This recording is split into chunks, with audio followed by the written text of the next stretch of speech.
बहुत ही चर्चित चेहरा जो किसी परिचय के मुताज नहीं है, जितेंद्र सिंह उर्फ वसीम रिजवी। कुंभ में डुबकी लगाई सर आपने, एक ऐलान भी किया कि हमारा एक ट्रस्ट है जो मुस्लिम है, अगर वो हिंदू धर्म अपनाते हैं तो उनको 3,000 प्रतिमाह देंगे। कैसे काम करेगा आपका ट्रस्ट? देखिए, सनातन में स्वागत, ये हमारा एक ऑर्गेनाइजेशन हमने बनाया है और हमारे सारे मित्र इसमें हैं।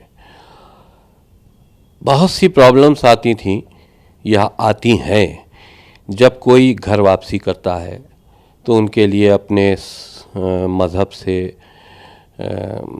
उनकी एक तरह से हर चीज़ बैन कर दी जाती है, कारोबार पे असर पड़ता है या बहुत सी तकलीफ़ें होती हैं।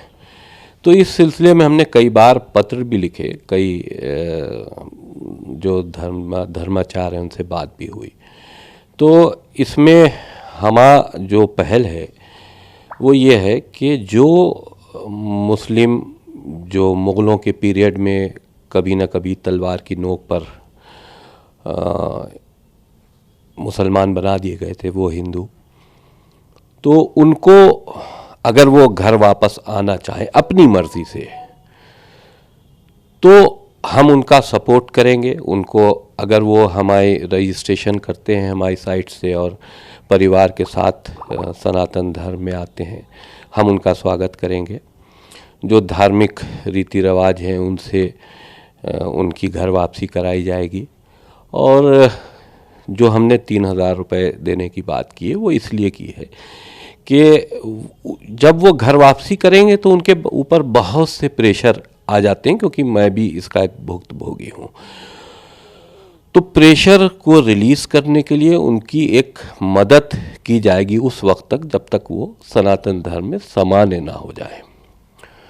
या कोई ऐसा व्यक्ति जो परिवार में छोटा मोटा कारोबार भी कर सकता है तो वो जिस जगह का होगा वहाँ पर उसको छोटा मोटा कारोबार भी कराया जाएगा, ताकि वो अपनी ज़िंदगी, अपने परिवार की ज़िंदगी को ठीक से एक सनातन धर्म में सामान्य रूप दे सके। एक जो सबसे बड़ी दिक्कत आई थी आपके साथ भी वो थी कि पहले आपने वसीम रिजवी, जितेंद्र सिंह त्यागी, आपने अपना कास्ट का वो किया, ब्राह्मण कास्ट जो थे, फिर आपने सेंगर कास्ट लगाया जो ठाकुर होते हैं, तो फिर जो घर वापसी करेंगे वो किस कास्ट में जाएंगे? देखिए, जो हमारे मित्र हैं सनातन धर्म में उनसे बात तय हो चुकी है। कोई भी परिवार जब आएगा तो हम उसे किसी न किसी सनातनी क्या एडॉप्ट करवाएंगे। तो जिस सनातन धर्म की जाति का व्यक्ति उस परिवार को एडॉप्ट करेगा, जाहिर सी बात है उसकी भी जाति वही हो जाएगी।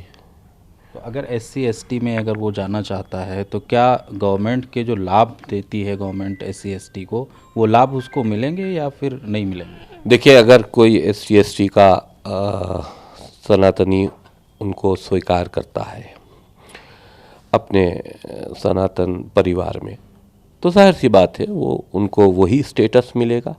और जब वो स्टेटस मिल जाएगा तो गवर्नमेंट की जो पॉलिसी है उसका भी लाभ उनको मिलना चाहिए और मिलेगा ही।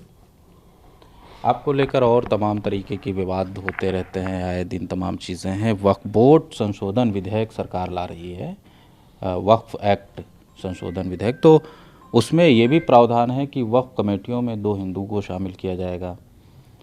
आप अब चूँकि सनातन धर्म में हैं, वक्फ बोर्ड के चेयरमैन भी रह चुके हैं, तो अब ये प्रावधान आने के बाद फिर क्या शिया वक्फ बोर्ड का रुख करेंगे?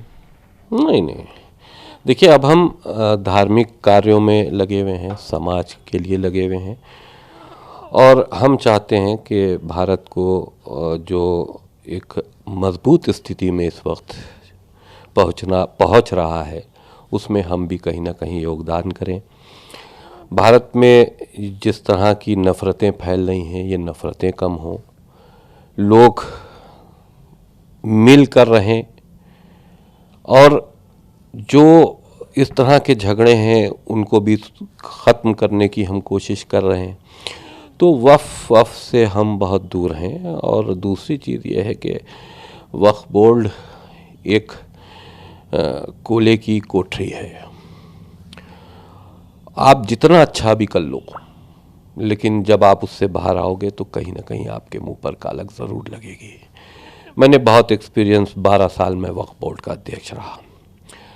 मेरे ऊपर सीबीआई, सीबीसीआईडी तमाम तरह की जांचें, और कुछ मुल्ला हमारे पीछे पड़े और उन्हीं ने कहा कि साहब बहुत बड़ा गबन किया, बहुत बड़ा गबन किया। सब जांचें करवा दी मेरे खिलाफ, लेकिन जांच में कुछ नहीं निकला। लेकिन कहीं ना कहीं मेरे दावन पर काली छींटें ज़रूर मारी गई। तो अच्छा एक्सपीरियंस नहीं रहा। हम किसी पद पर बैठकर एक समाज के लिए, एक जिस ऑर्गेनाइजेशन से हम जुड़े हैं उसके लिए दिल से काम करें, उसके बाद फिर कालक की छींटें हमारे दावन पर लगे। तो ऐसी जगह पर अब हम बिल्कुल नहीं जाना चाहेंगे। बाकी जिस काम में हम लगे हुए हैं, बहुत से ऐसे काम हैं जिसको हमें करना चाहिए। आपको क्यों लगता है कि मुसलमानों को सनातन अपनाना चाहिए? या और ऑफ़र आपने दिया 3000 का, क्या कुछ दिक्कतें होती हैं मुस्लिम धर्म में, या आपको लगता है कि आप या आपके संपर्क में कुछ लोग हैं? मेरे संपर्क में बहुत से लोग हैं। और देखिए, जो इस्लाम की कट्टरता है, उस कट्टरता को आज के समाज में बहुत से ऐसे परिवार हैं जो नकार रहे हैं। अब आप इस्लाम को मानते हैं, अल्लाह को मानते हैं, तो आपको मानने का अधिकार है, लेकिन किसी दूसरे धर्म को नफरत से देखने का अधिकार नहीं है। ये जो इस्लाम का फंडा है कि हिंदुओं को काफिर कहना, क्रिश्चियंस को काफिर कहना, उनसे जिहाद करना, उनसे लड़ना, या हिंदुस्तान पर गलत निगाह रखना, गजवाए हिंद की बात करना, हिंदुस्तान में जिहाद का फरमान लाना, ये सारी चीज़ें जो मुसलमानों को एक डाउटफुल कैटेगरी में खड़ा कर देती हैं। और जाहिर सी बात है, मुसलमानों की प्रॉब्लम नहीं है। ये प्रॉब्लम बुनियादी तौर पर जब इस्लाम को बनाया गया, ये प्रॉब्लम उस वक्त की है जो आज तक बाकी है। धर्म परिवर्तन किया तो आपको भी प्रदर्शन करने की को पर मजबूर होने पड़ा। आप वहाँ हनुमान सेतु पे आप प्रदर्शन करने लगे और कहने लगे कि ये तमाम चीज़ें जो हमारे साथ हो रही गलत हो रही। देखिए, जिस वक्त मैंने धर्म परिवर्तन किया, मुझको धर्म संसद के मामले में हरिद्वार जेल में रहना पड़ा। उस वक्त मुस्लिम एरिया में मेरा एक घर था जिसमें मेरी फैमिली रहती थी। तो मैं जेल में था, वहाँ एकाएकी हमला किया गया, और हमला करके उस घर में मेरे परिवार को निकाल दिया गया। और पुलिस को उस वक्त एक एसआई था वहाँ पर, वो मुसलमान था, उसको मिलाकर हमारे घर वालों को निकालकर उसमें ताला डाल दिया गया और चाबी थाने में दे दी गई। और ये कहा गया कि साहब अब जब वो आएंगे तो बात होगी। उसके बाद जब मैं लौट के आया तो ये पता चला कि साहब वो तो 145, साहब मेरा मकान, अब मैं हिंदू हो गया हूँ कि तो क्या मुस्लिम एरिया में नहीं रह सकता? ये मुल्लाओं की दादागिरी थी। आज भी उसमें ताला पड़ा है। गवर्नमेंट इस मामले में मेरा सपोर्ट नहीं कर रही है। और गवर्नमेंट क्या, ज़िला प्रशासन को हमने कई बार पत्र लिखे, ये मेरे साथ अन्याय हुआ है, न्याय नहीं हुआ है कि मैं सनातन में चला गया तो मेरे घर पे मुसलमानों का ताला लग गया। तो मीट खाना वगैरह सब छोड़ दिए सर? जाहिर सी बात, मैं पहले भी नहीं खाता था। मैं पहले भी मीट अवॉइड करता था, अब तो बिल्कुल नहीं खाता। तो जो लोग सनातन धर्म से जुड़ेंगे उनको भी आप ये कहेंगे कि आप मीट खाना बंद कर दीजिए? जाहिर सी बात है, देखिए, गोश्त खाने से नुकसानात हैं, और हम तो ये कहते हैं, कुरान को अगर फॉलो करते हो तो मुसलमानों को भी गोश्त नहीं खाना चाहिए, उसमें लिखा है। मैं कभी इस पर डिबेट होगी तो बताऊंगा। तो वक्त पर यह भी अफवाह फैलती रहती है कि वसीम रिजवी जो अब जितेंद्र सिंह बन चुके हैं, बीजेपी की सरकार जब तक है तब तक ये सनातनी हैं, उसके बाद फिर ये मुस्लिम धर्म को अपना लेंगे। देखिए, किसी को कमज़ोर करने के लिए इस तरह की अफवाहें कर दी जाती हैं। मैं अपनी वसीयत कर चुका हूं, जिसमें ये लिख चुका हूं कि मरने के बाद मेरी खबर ना बनाई जाए। हो सकता है कि मेरा परिवार भी आज मुस्लिम समाज से कोई मुस्लिम धर्म को मानता है। मैंने कभी किसी पर ज़ोर ज़बरदस्ती नहीं की, और जो ऐलान किया है उसमें भी ज़ोर ज़बरदस्ती की बात नहीं है। जिसको आना है वो आए अपनी मर्जी से। तो ऐसा ना हो कि मेरे मरने के बाद मेरे परिवार के लोग मेरी मोहब्बत में जाके मुल्लाओं के पैर पकड़ लें, साहब इनको दफन होने दीजिए, और ये क्योंकि मुसलमान पैदा हुए थे। तो मैं नहीं चाहता, मैंने इसलिए अपनी वसीयत की है, उसमें जो लोग हमारे हैं उनको मैंने नामित किया है कि वो मेरी चिता को अग्नि देंगे, मेरी कब्र नहीं चिता बनेगी। जब मैं इस हद तक अपनी वसीयत कर चुका हूँ, उसको रजिस्टर्ड करा चुका हूँ, तो हुकूमत कोई भी आए उससे धर्म से क्या मतलब है। हुकूमत जिसकी आएगी वो आती रहे जाती रहे, हम अब सनातनी हैं और सनातनी मरेंगे। एक ज़माना था जब आज़म खां के आप बहुत करीबी हुआ करते थे। देखिए, उससे पहले नसीमुद्दीन थे, मैं वक्फ बोर्ड का अध्यक्ष था। वक्फ बोर्ड का अध्यक्ष जब कोई भी वक्फ मंत्री होगा तो उससे उसकी मीटिंग्स और आना जाना लगा ही रहेगा। जाहिर सी बात है, आज जो वक्फ बोर्ड है और आज जो वक्फ मंत्री हैं, क्या उनसे उनका मेल जोल नहीं है?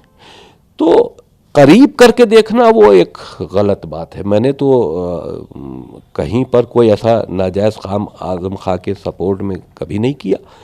वक्फ मंत्री थे, हम वक्फ के चेयरमैन थे, तो बस इतने ही रिश्ते थे।